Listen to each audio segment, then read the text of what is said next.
जिंदगी ना मिलेगी दोबारामध्ये खूप छान डायलॉग आहे की दिलों में अपनी बेताबिया लेके चल रहे हो तो जिंदा हो तुम. सध्याची ढासळलेली व्यवस्था आणि मराठी माणसाची बिघडलेली अवस्था याची बेचैनी मनात घेऊन जे जिंदादिल राजकारण तुम्ही करताय त्यामुळे तुम्ही या सगळ्या राजकीय कोलाहलात वेगळे ठरता आणि महाराष्ट्र म्हणून तुमच्यावर भरभरून प्रेम करतो. फेसबुकवर अनेक लेख आहेत, त्यातलं एक वाक्य मला खूप आवडलं होतं की राज ठाकरे हा माणूस जिंकला पाहिजे, त्यामुळे किमान महाराष्ट्राचं रोजचं हरणं तरी थांबू शकतं. तुमचं तसं नेतृत्व बघायला खूप आवडेल.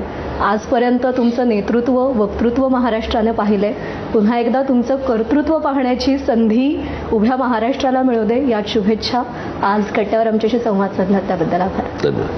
महाराष्ट्राच्या राजकारणाचं डबकं झालंय आणि या डबक्यांमध्ये बदकांची खूप जास्त पैदास आहे. काही मोजके आहेत ज्यांच्यामध्ये राजहंस दिसतो, तो तुमच्यात दिसतो. कारण राजकारणासाठी लागणारी लबाडी, कॅमेरासमोर सराईतपणे खोटं बोलणं आणि भावनाशून्यता या 3 गोष्टी तुमच्यामध्ये नाही आहेत. तुमच्या पंखांना बळ मिळो या सदिच्छा.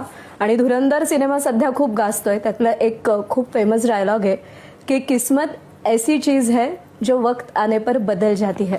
मला असं वाटतं मनसे अध्यक्ष, मनसेचे कार्यकर्ते आणि नेते या सगळ्यांसाठी कदाचित हा तो काळ असावा जिकडे नशीब बदलेल. 20वा वर्धापन दिन तुम्ही साजरा कराल मार्चमध्ये, त्याआधी कदाचित चित्र बदललेलं असेल असं तुम्ही आशावादी आहात. तुमच्या आशांना बळ मिळो या शुभेच्छा.